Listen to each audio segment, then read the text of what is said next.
first. Now, we already know that God does not consider us as being from a herd. And the reason for that, Sister Gully, is because a herd will stampede.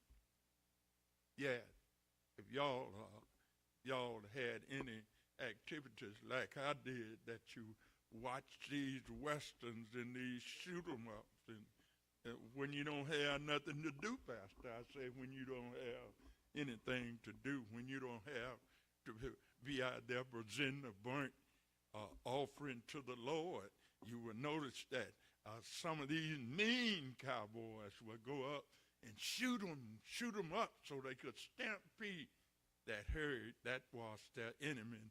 In this burnt offering, God is showing and proving himself that there is no enemies to him when they present this burnt offering.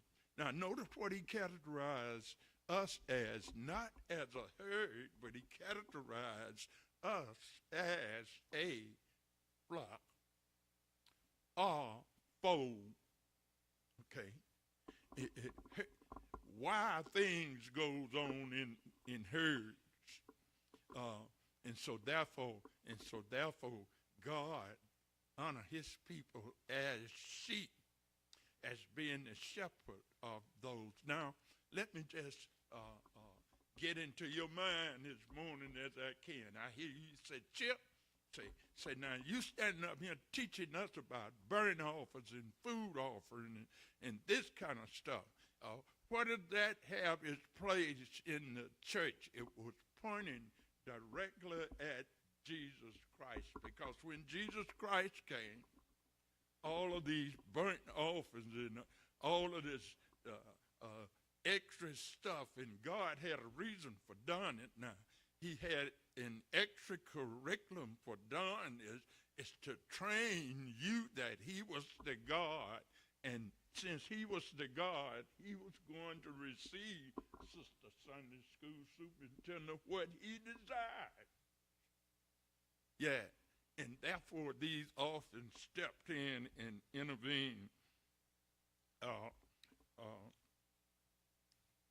And after Jesus Christ came, there was no more bother. He didn't get rid of these. As we travel through this Bible and travel through these texts, number one thing, we notice that the Bible is bloody.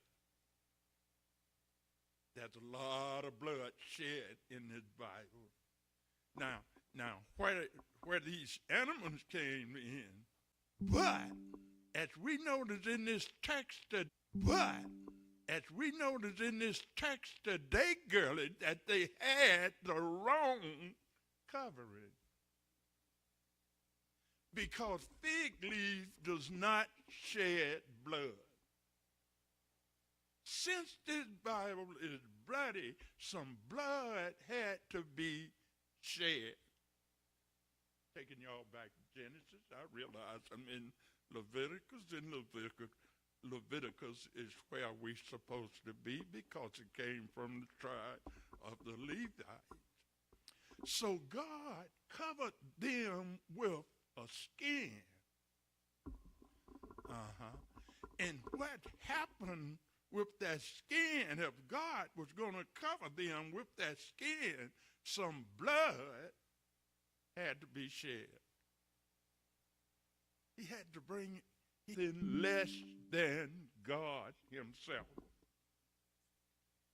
And so outline that takes us to outline number one. I like for y'all to read that introduction. No, I'm going to go ahead and do it right now, because I know you get home and start sopping gravy and stuff. You're going to say, he don't know if I read it, so I'm going to go ahead and do it right now. And the introduction is a book of worship, and it painted a picture to me as I was looking over this introduction, that if you were to ask a group of people today with a fair degree of biblical knowledge to name a book of the Bible dealing with worship, And it goes on and says the majority response would likely be Psalm. Some might name Revelation because of the scene worshiped and praised and described within the book. A few, if any, would suggest Leviticus. Leviticus contains no hymn of praise to the Lord.